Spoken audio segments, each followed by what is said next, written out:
Hey, Baby Yoda fan, I'm back for the last day of Baby Yoda Con. Though I have two special that will be introduced you died. So introduce yourself. Hey, I'm Adam. We're from a certain point of view podcast, blog, all that stuff. So I'm Adam. Thanks for having me. And I'm Josh, and I've been doing the From a Certain Point of View podcast with Adam for almost a year now. So, Yeah, how about that? yeah. Oh wow, so today we're gonna talk a little bit about the fan base, about the different fan base involving Star Wars, and and really breaking down the positive and the negative. So what do you guys think about the Star Wars fan base in general? In general, I think it's a great group of people. I've met a lot of wonderful friends here just in the last year, and overall, I think it's pretty wonderful. There's a small segment of fans that kind of try to take things too far a lot of times, or it, I think in their own head they're doing the right thing, but it just doesn't it's not right for everybody. So there's a small segment of people like that, but honestly, overall, I think it's a great fan base.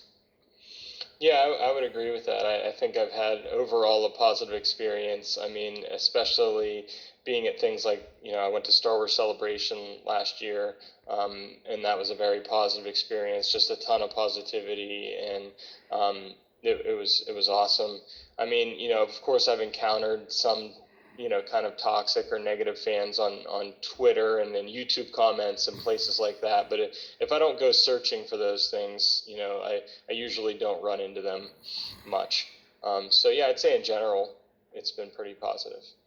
Yeah, like the fan base to me, they're really helpful. Like meeting you died and all the talented honor people I have communicated with. All you died seem like you're cool, outgoing, and very supportive. What do you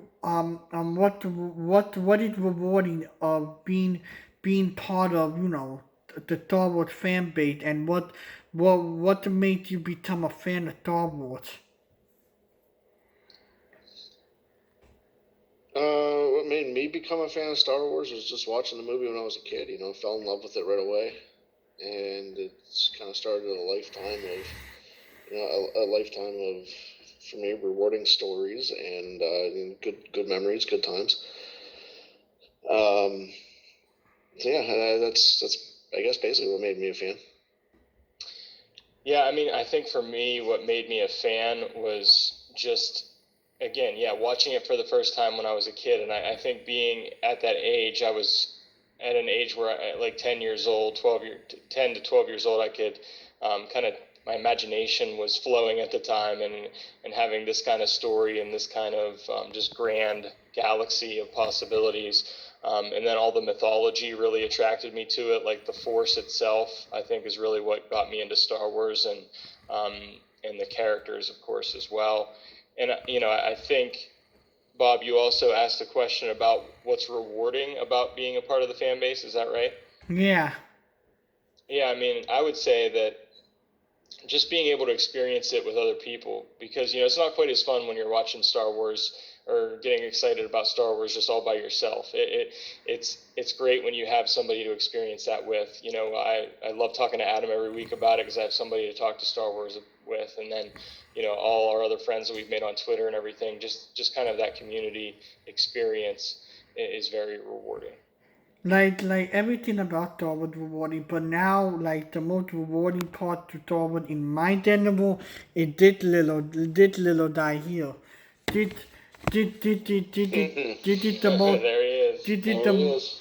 did it that Baby Yoda is the most rewarding gift that Star Wars can bring right now, and that seen seen this character grow, and seen how how the fan can reunite. It's just so touching and really good.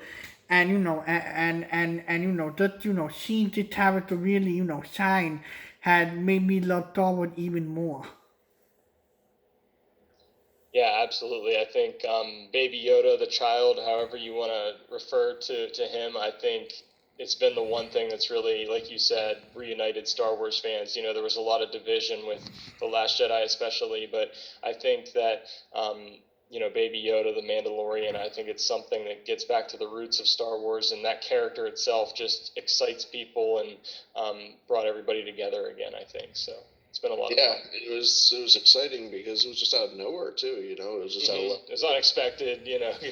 yeah. You boot up, that Mandalorian's coming out and coming one day. You boot up Disney Plus, and all of a sudden, there's this child there, and then everyone's rallying behind this child, and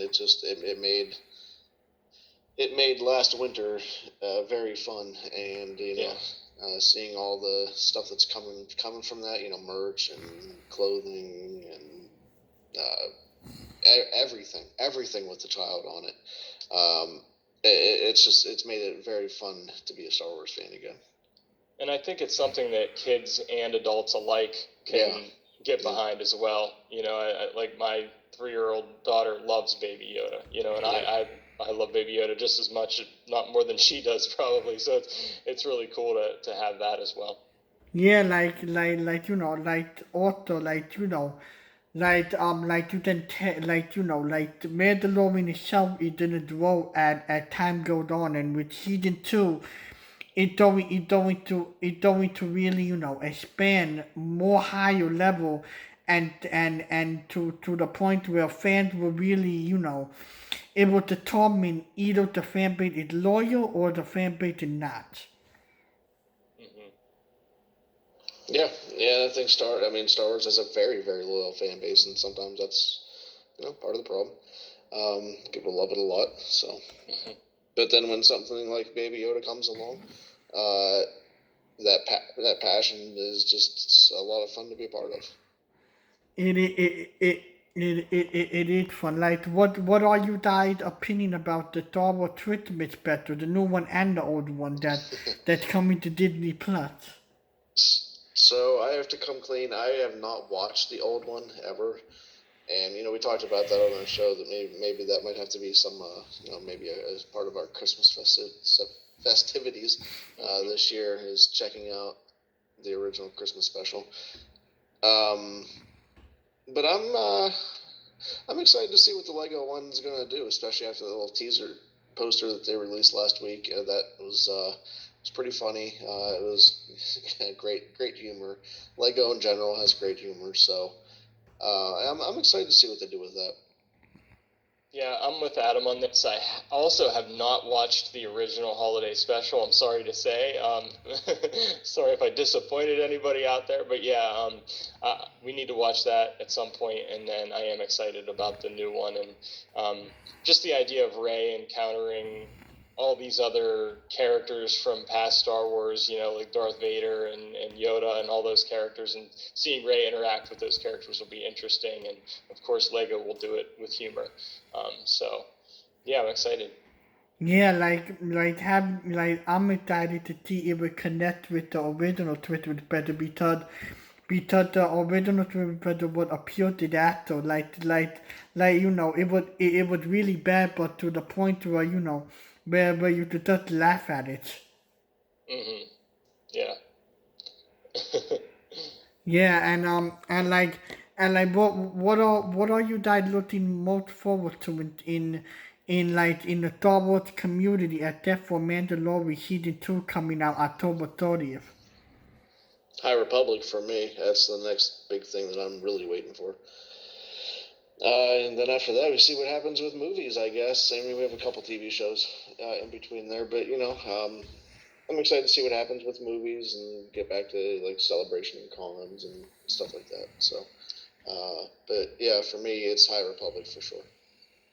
Yeah, I think for me, ever since I heard about, the purchase of Lucasfilm, Disney purchasing Lucasfilm and talking about making, Kathleen Kennedy, I think, came out and talked about spin-off stories and focusing on characters like Obi-Wan Kenobi, for example, or Yoda or whatever. And I've always wanted to see an Obi-Wan Kenobi story, kind of to fill in the gap between episode 3 and episode 4. So I am very excited about the Obi-Wan series. That's probably my top excitement right now, other than Mandalorian and everything. Like what do you yeah, like I'm really excited for the future travel. What do you guys think about about the trailer we're getting tomorrow for ESPN for the exclusive trailer for tomorrow? Yeah, I just don't want much. We're less than 2 weeks away. I was actually, honestly, perfectly okay without getting any trailers. I know that you probably had to do a trailer.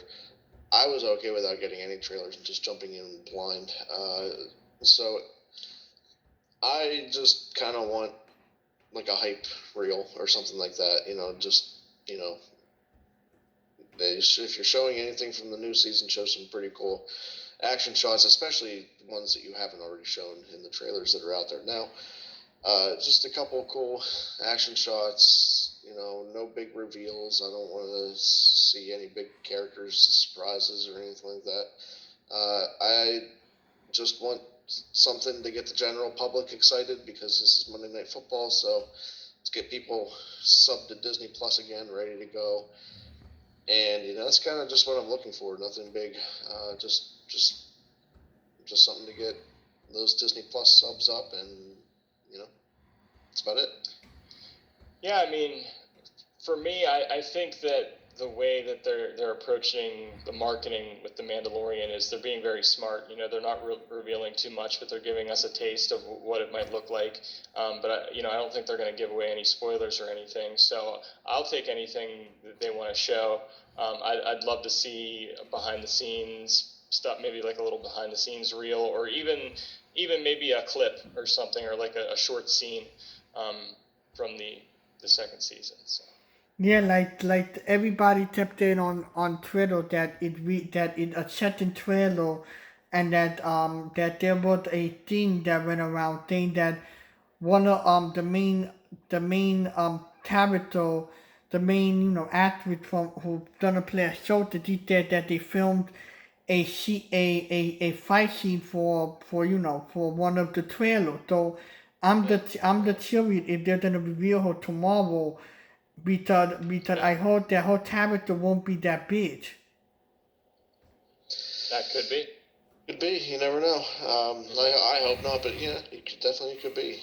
One thing I have learned is just not to trust Twitter too much. So. Yeah, like I'm just really excited for season 2, and I think starting tomorrow, starting like tonight, as we can tell, it's the promoting will start. Yeah, I mean, I think they're gonna, they've already kind of beefed up the promotion for it, but I think, from tomorrow until it starts, we'll probably see more TV spots and more looks at it and stuff like that leading up to it, I'm sure. Yeah, and what do you guys think about Baby Yoda Con? What do you guys think about about me creating my own con, and really try to make people happy during a bad year? Yeah, I mean, anything we can do to make people happy, that's awesome. And the fact that you just thought of this and kind of came up with it on your own and just took the initiative, I respect you for that. Good work, buddy. Yeah, and I think if any character deserves to have its own con, it is Baby Yoda, and it's perfect because it's a character that everybody can get behind. And like you said, it's been a tough year for all of us, and I think having something positive like this, especially with Baby Yoda, is an excellent idea.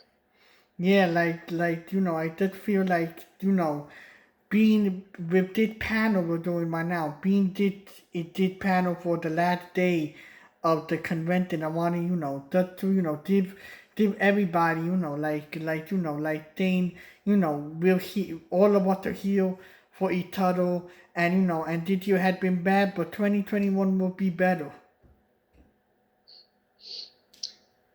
Yeah, let's certainly hope that it will be better. You want to say it can't be worse, but I guess you don't. Guess you don't really want to say that because then you find out what might be worse. Right. And like, have you and what to how and have you guys heard about that Baby Yoda will be will be CGI in season 2, that it won't be a puppet? I'm pretty sure it'll be mostly a puppet. I'm sure that they'll have to fill in CGI in places or enhance with CGI at some point. But with the success of the puppet through most of the first season, I would be shocked if they decided to go full CG with that at this point. So. Yeah, I actually have not heard that. That's kind of the first time I heard that, and I agree with Adam. I think that they should definitely keep it as a puppet as much as they can, and if there's certain scenes where they need to, utilize some CGI in there along with the puppet, then yeah, I mean, I think they even did that with season 1. If I might be, if I'm not mistaken. So. And do you guys think they're gonna reveal the name of the baby this season, or no? That's a good question. That's a great question. I don't know what I was looking at. Maybe it was a tweet or something like that, and it suggested, like, what if Ahsoka met the child and was like, that looks just like a baby Yoda, and then they started actually calling it Baby Yoda on the show. Like, that would be crazy, So I thought that was cool, but yeah, I'd love to know what the child's actual name is. I don't, but who would know that? You know what I mean? That's the question. Till we get it back to where it belongs. I don't know. Yeah. Maybe that's a slow burn type thing. Maybe that's a season or two down the road. I don't know. I wouldn't be surprised if we didn't hear a name this year. I mean, the child is kind of caught on, so maybe it kind of makes a little sense to call it the child for a little bit longer. Yeah, because I heard that this season Don Faber really wanna make this season ten times even better than season 1, and the thing I'm just really excited for is to know more about Moff Gideon, and more and to learn more about what's gonna happen next in the future of Mandalorian. Yeah, maybe. I don't know. Maybe you have Mandalorian merch out there with this character on it. It's all called the Child. Maybe you just let the Child ride through this series, and maybe naming that character is something that happens kind of maybe towards the end of the series. I don't know. That could be too. Yeah.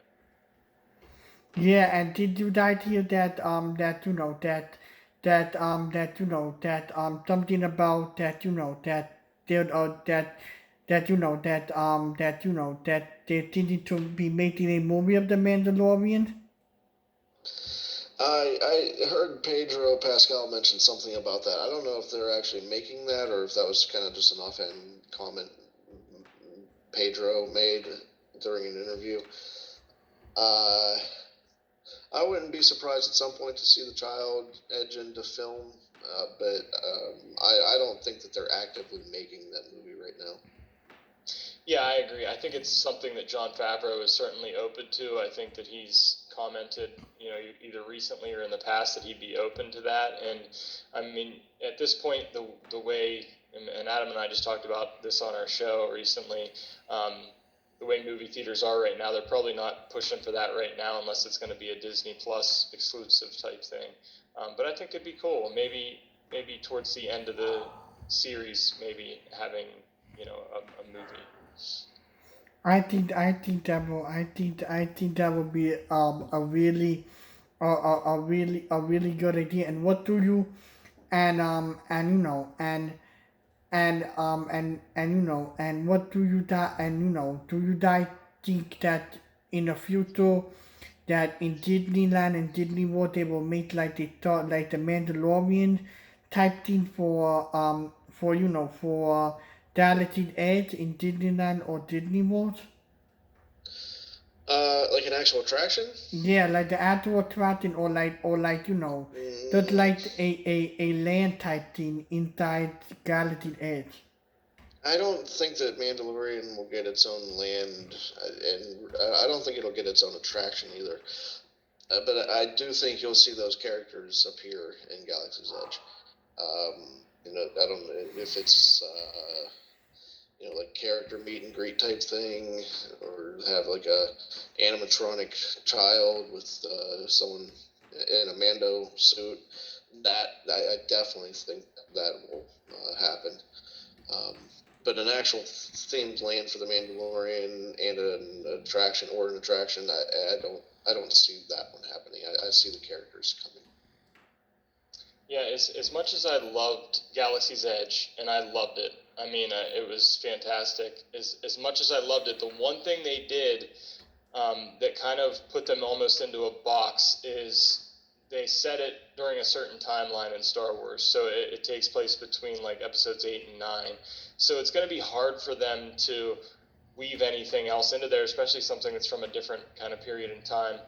But I think it would be a very smart and wise choice for them to have the presence of the child or the Mandalorian in some way if they can figure out how to work it in. But that is the one thing that unless they decide to do away with the whole idea of it being a certain timeline. Which makes it odd, especially for the stuff there. They would have to do a lot of that stuff, Right. Rise of the Resistance, and then a lot of the things that are around it. That's like because they've not just in the land, in the canon beyond that, books and things. They've made that this is when this takes place, and that's a good point too. Where that's Galaxy's Edge is like 25 years beyond what we're seeing right now. So that's a good point too, Josh.